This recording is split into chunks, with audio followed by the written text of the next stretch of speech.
Hello friends, welcome to math Brijendra coaching centre. दोस्तों, आज की इस वीडियो में हम देखने वाले हैं एमपी फॉरेस्ट गार्ड के लिए साइंस विज्ञान expected question. Friends, part number 12 है। एकदम रियल पेपर जैसे प्रश्नों का ये सेट होता है। इसमें हमारा टारगेट होता है फ्रेंड्स 20 आउट ऑफ 20। ओके। और हाँ फ्रेंड्स, वीडियो को लास्ट तक जरूर देखेंगे, तभी आपको समझ में आ पाएगा फ्रेंड्स कि मैं क्वेश्चन किस प्रकार का लिया हूँ। ठीक है, एकदम टॉप क्लास क्वेश्चन आपके लिए लिया हूँ फ्रेंड्स, जैसा एग्जाम में पूछा जाता है। ठीक है, तो वीडियो को कर दीजिए शेयर। हम चलिए देखते हैं क्वेश्चनों को। देखिए फ्रेंड्स, पहला क्वेश्चन है, मानव शरीर में रेडियस हड्डी की संख्या कितनी होती है? 2, 3, 4, 5। तो देखिए फ्रेंड्स, रेडियस और अल्ना ये दो हड्डियां आपके हाथ में पाई जाती हैं फ्रेंड्स। ठीक है, बोले तो आपके जो हथेली होती है और जो कोहनी होती है, इन दोनों के बीच में दो हड्डियां पाई जाती हैं।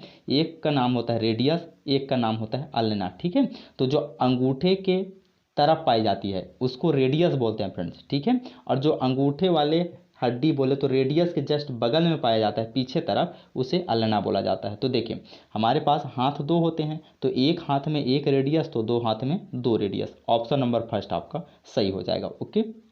नेक्स्ट क्वेश्चन है फ्रेंड्स कि घनत्व का सीजीएस मात्रक क्या है? अब देखिए, यहाँ पास दिया है केजी अपान मीटर का क्यूब, ग्राम अपान सेंटीमीटर का क्यूब, और दिया है सी में केजी मल्टीप्लाई बाई मीटर और ग्राम मल्टीप्लाई बाय सेंटीमीटर का क्यूब। तो देखिए फ्रेंड्स, आपको पहले जानना होगा कि घनत्व का फार्मूला क्या होता है, तभी आप निकाल पाएंगे। ठीक है, तो घनत्व बराबर आपका होता है फ्रेंड्स द्रव्यमान बोले तो मास। ठीक है, द्रव्यमान बटे आयतन, मास अपान वॉल्यूम होता है। ठीक है फ्रेंड्स, अब देखिए, मास बोले तो द्रव्यमान को आप किससे मापते हैं? आप बोलेंगे सर केजी में, तो लेकिन केजी एसआई इकाई होती है फ्रेंड्स, सीजीएस पद्धति में मापना। ठीक है, तो द्रव्यमान को हम किस में मापेंगे? ग्राम में मापेंगे। ठीक है, अब नीचे देखिए, आयतन है फ्रेंड्स, तो आयतन को जब एसआई इकाई में मापते यूनिट में तो मीटर का क्यूब होता है, लेकिन हमको सीजीएस पद्धति में तो सेंटीमीटर का क्यूब हो जाएगा। ठीक है, क्या हो जाएगा फ्रेंड्स? सेंटीमीटर का क्यूब। तो देखिए, ग्राम प्रति सेंटीमीटर का क्यूब किस ऑप्शन में दिया है? ऑप्शन नंबर बी आपका सही हो जाएगा। ओके, आई होप, मैं उम्मीद करूंगा फ्रेंड्स कि ये सूत्र भी आपको याद हो गया होगा। ठीक है, नोट डाउन जरूर करते जाइए फ्रेंड्स, सभी क्वेश्चन इंपॉर्टेंट है। वीडियो को लास्ट तक जरूर देखिए। आप एक बार वीडियो देखेंगे तो आप बिना कहे पिछले पार्ट के सभी वीडियो देखने चल देंगे। ओके, इस प्रकार के क्वेश्चन, सेलेक्टेड क्वेश्चन मैं आपके लिए लेके आता हूँ। ठीक है फ्रेंड्स, तो चलिए देखते हैं अगला क्वेश्चन। देखिए डियर फ्रेंड्स, नेक्स्ट क्वेश्चन है कि सिरका किसका एक विलयन होता है? अल्कोहल में 50 से 60% एसिटिक एसिड, अल्कोहल में 5 से 8% एसिटिक एसिड, पानी में 5% से 8% एसिटिक एसिड, पानी में 50% से 60% एसिटिक एसिड। पहली बात तो मैं आपको बता दूं फ्रेंड्स कि सिरका में एल्कोहल पाया नहीं जाता, तो ऑप्शन नंबर ए और बी दोनों तो गलत हो जाएंगे। ठीक है, सिरका किसका मिश्रण होता है फ्रेंड्स? पानी और एसिटिक एसिड का। तो आपको ध्यान रखना है फ्रेंड्स कि या कि ऑप्शन नंबर सी हो सकता है या कि डी। लेकिन देखिए, एसिटिक एसिड जो होता है फ्रेंड्स सिरका में, वो 5 से 8% पाया जाता है। ऑप्शन नंबर सी आपका सही हो जाएगा। बहुत इंपॉर्टेंट क्वेश्चन है friends, very very important question है। सभी क्वेश्चनों को आप नोट डाउन जरूर करते जाएंगे। ठीक है, अब देखेंगे अगला प्रश्न। नेक्स्ट क्वेश्चन है डियर फ्रेंड्स कि प्रकाश की ओर प्रारोह की गति क्या कहलाती है? गुरुत्वानुवर्ती, फोटोट्रॉपिज्म, हाइड्रोट्रॉपिज्म, कीमोट्रॉपिज्म। तो देखिए, आपको तो प्रारोह के बारे में ही समझ में नहीं आया होगा, ये होता क्या है। देखिए, आप जब खेतों में बीज डालते हैं फ्रेंड्स, ठीक है, मान लीजिए ये किसी का एक बीज है। ठीक है, तो जब इसमें बीज डालते हैं तो एक नीचे तरफ आता है, ठीक है, और एक ऊपर की तरफ जाता है। देखिए, मैं आपको क्या समझाना चाह रहा हूँ, जो डाइकोटिलीडन बीज होता है फ्रेंड्स, एक नीचे की तरफ आता है, एक ऊपर की तरफ। जो नीचे की तरफ जाता है फ्रेंड्स, उसको क्या बोलते हैं? शूट सिस्टम, रूट सिस्टम बोलते हैं। क्या बोलते हैं? Root system. ठीक है, और जो ऊपर की तरफ जाता है उसे शूट सिस्टम बोलते हैं। अब ये रूट सिस्टम बोले तो ये जड़ का निर्माण करता है, लेकिन ये होता कौन है? इसका नाम क्या होता है? इसका नाम होता है मूलांकुर। क्या होता है फ्रेंड्स? मूलांकुर। ठीक है, अच्छे से याद रखेंगे। अब आगे देखिए, जो ये ऊपर पाया जाता है फ्रेंड्स, जो तना का निर्माण करता है, इसको क्या बोलते हैं? प्राकुंड। क्या बोलते हैं? प्राकुंड। ठीक है, या इसी को आप प्रारोह भी कहते हैं। ठीक है, तो बोल रहा है कि प्रकाश की ओर प्रारोह की गति क्या कहलाती है? मतलब ये जो प्राकुंड ऊपर की तरफ निकल रहा है फ्रेंड्स, अगर ये लाइट की ओर गति करेगी तो इसको क्या कहते हैं? इस क्रिया को गुरुत्वानुवर्ती की, फोटोट्रॉपिज्म की, हाइड्रोट्रॉपिज्म की, कीमोट्रॉपिज्म। अब देखिए, प्रकाश की ओर गति कर रहा है तो क्या हो जाएगा? Option number B, phototropism. ठीक है, नेक्स्ट क्वेश्चन है डियर फ्रेंड्स कि निम्न में से कौन अम्लीय क्षमता का सही बढ़ता क्रम है? जल, एसिटिक एसिड, हाइड्रोक्लोरिक एसिड, जल, acetic acid, hydrochloric acid, acetic acid, hydrochloric acid, जल, और हाइड्रोक्लोरिक एसिड, एसिटिक एसिड और जल। तो देखिए सबसे ज़्यादा अम्लीयता किसके पास होता है फ्रेंड्स? जिसका पीएच वैल्यू सबसे कम होता है। तो इसमें से पीएच वैल्यू सबसे कम किसका होता है? HCl का। बोले तो हाइड्रोक्लोरिक एसिड। ठीक है, मतलब सबसे ज़्यादा अम्लीय कौन होगा? Hydrochloric acid. तो देखिए या कि ऑप्शन नंबर फर्स्ट हो सकता है फ्रेंड्स, या कि ऑप्शन नंबर कौन सा हो सकता है आपका, और कोई दिया ही नहीं है फ्रेंड्स। ठीक है, तो सबसे कम यहाँ दिया है तो सबसे कम तो हो नहीं सकता फ्रेंड्स, सबसे ज़्यादा होने वाला है, तो ऑप्शन नंबर ए ही आपका सही हो जाएगा। ठीक है, और आपको बता दूं फ्रेंड्स कि जल जो होता है ये उदासीन होता है। ठीक है, इसका पीएच वैल्यू 7 होता है, और इससे अम्लीय होता है एसिटिक एसिड, और इस एसिटिक एसिड से भी ज़्यादा अम्लीय कौन होता है? Hydrochloric acid. इसलिए आपका ऑप्शन नंबर फर्स्ट सही हो जाएगा। ओके, यहीं पास आपको एक क्वेश्चन का आंसर देना है फ्रेंड्स कि जो HCl होता है वो आमाशय से तो निकलता ही है। ठीक है, लेकिन आमाशय के किस कोशिकाओं से निकलता है, उस सेल्स का नाम आपको कमेंट सेक्शन में लिखना है। मैं बताया हूँ पिछले पार्ट के वीडियो में फ्रेंड्स। ठीक है, अगर आप ध्यान से पढ़ते होंगे तो आपको याद होगा। ठीक है, देखते हैं किस किस स्टूडेंट्स का आंसर आता है।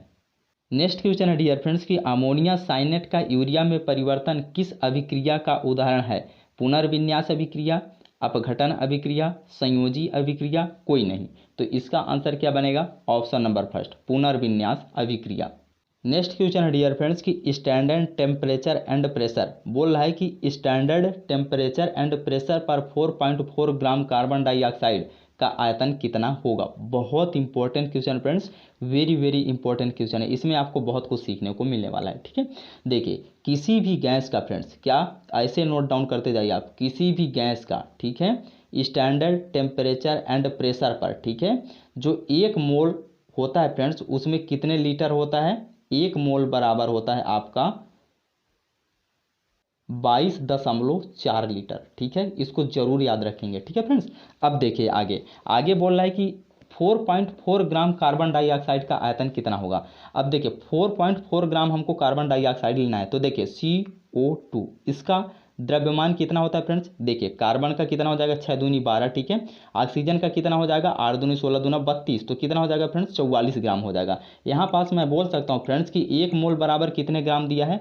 आप बोलेंगे सर 1 मोल बराबर 44 ग्राम दिया है। ठीक है, अब 1 मोल गैस का फ्रेंड्स जो आयतन होता है वो 22.4 लीटर होता है किसी भी गैस का, मैं बताया आपको ना। तो कार्बन डाइऑक्साइड का भी होगा, आप बोलेंगे यस सर, लेकिन हमको 1 मोल नहीं चाहिए फ्रेंड्स, कितना चाहिए? 4.4 ग्राम चाहिए। ठीक है, तो इधर हमको 10 का डिवाइड करना पड़ेगा और इधर भी 10 का डिवाइड करना पड़ेगा। ठीक है, जब 1 मोल का 22.4 होता है फ्रेंड्स, तो इस 22.4 में हम इधर का भी 10 से डिवाइड करेंगे और इधर भी 10 से डिवाइड करेंगे, तो इधर 10 से डिवाइड कर देंगे तो हमारा 4.4 मोल हो जाएगा। ठीक है, तो मतलब 0.1 मोल हो जाएगा। 0.1 मोल का कितने ग्राम होगा? 4.4 ग्राम।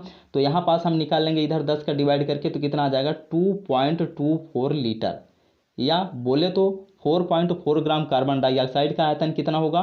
2.24 लीटर। देखिए किस ऑप्शन में दिया है फ्रेंड्स, ऑप्शन नंबर सी आपका सही हो जाएगा। ओके, मैं उम्मीद करूंगा फ्रेंड्स कि ये क्वेश्चन भी आप सभी को बहुत अच्छे से क्लियर हो गया होगा। अगर क्वेश्चन समझ में आ गया फ्रेंड्स तो प्लीज़ अपना रिस्पॉन्स जरूर दिखाएं, वीडियो को लाइक जरूर कर देंगे फ्रेंड्स और शेयर ज़्यादा से ज़्यादा कर देंगे। ठीक है, और हाँ चैनल पर नए होंगे तो चैनल को सब्सक्राइब जरूर कर लीजिए, बेल आइकन के ऑल नोटिफिकेशन पर जरूर प्रेस कर लेंगे, ताकि इसी प्रकार आगे पार्ट वाइज आने वाले वीडियो का नोटिफिकेशन आपको मिलता रहे। जैसा आपका रिस्पॉन्स रहेगा फ्रेंड्स उसी प्रकार हम आपके लिए इसी तरह के क्वेश्चन का सेट लेके आते रहेंगे। ठीक है, अब देखेंगे अगला प्रश्न। नेक्स्ट क्वेश्चन है डियर फ्रेंड्स कि गति के लिए यूग्लिना किसका उपयोग करते हैं? सिलिया का, स्यूडोपोडिया का, फ्लैजिला का, स्पर्क का? तो देखिए स्पर्शक का, तो यहाँ इसका आंसर हो जाएगा ऑप्शन नंबर सी, फ्लैजिला। अब देखिए जो सिलिया होता है फ्रेंड्स इससे कौन गति करता है? पैरामीशियम। ध्यान रखिए फ्रेंड्स, सभी फैक्ट्स नोट डाउन जरूर करते जाइए। पैरामीशियम होता है फ्रेंड्स। ठीक है, यहाँ पास लिख देता हूँ मैं पैरामीशियम। ठीक है, आगे देखिए, आगे मैं आपको बताना चाहूँ फ्रेंड्स कि स्यूडोपोडिया ये किसका प्रचलन अंग है? तो अमीबा का है। किसका है? अमीबा। मीन्स अमीबा स्यूडोपोडिया के माध्यम से एक स्थान से दूसरे स्थान तक जाता है। ठीक है, और ये स्पर्शक किसका होता है फ्रेंड्स? ये हाइड्रा का होता है। किसका होता है? हाइड्रा का। इन सभी फैक्ट्स को बहुत अच्छे से नोट डाउन करेंगे आप। ओके डियर फ्रेंड्स, अब देखेंगे अगला प्रश्न। देखिए फ्रेंड्स, नेक्स्ट क्वेश्चन दिया है और ये भी बहुत बहुत इंपॉर्टेंट क्वेश्चन फ्रेंड्स। इस क्वेश्चन में भी आपको बहुत कुछ सीखने को मिलने वाला है। देखिए क्या बोला है, कॉलम फर्स्ट में दर्पण के प्रकार को कॉलम सेकंड में प्रतिबिंब के प्रकार से सुमेलित कीजिए। बहुत इंपॉर्टेंट क्वेश्चन फ्रेंड्स। देखिए कॉलम फर्स्ट में आपको दिया है समतल दर्पण, उत्तल दर्पण, अवतल दर्पण। कॉलम सेकंड में दिया है आपको आभासी और छोटा, आभासी और अत्यधिक बड़ा, समान आकार और आभासी। तो देखिए आपको इसको मैच करना है फ्रेंड्स। तो समतल दर्पण पर बनने वाला प्रतिबिंब कैसा होता है फ्रेंड्स, आप किसी भी दर्पण को या किसी भी दर्पण के सामने जब खड़े होते हैं वो समतल दर्पण होता है, जिस दर्पण से आप चेहरा देखते हैं, ठीक है। तो समतल दर्पण पर कैसा आकृति बनता है, समान आकार का बनता है फ्रेंड्स और आभासी बनता है, ठीक है। तो पहला का तो आर से कनेक्ट हो जाएगा। अब उत्तल दर्पण जो होता है फ्रेंड्स वो कैसा प्रतिबिंब बनाता है, आभासी बनाता है और छोटा बनाता है। तभी तो आप जो गाड़ियों के मिरर होते हैं, साइड मिरर, वहाँ किसका प्रयोग किया जाता है, उत्तल दर्पण का। तभी ना फ्रेंड्स पीछे से आने वाले बड़े से बड़े ट्रक्स का जो इमेज होता है बहुत छोटा बनता है और आभासी बनता है। तो दूसरा का कौन सा हो जाएगा, पी हो जाएगा, ठीक है।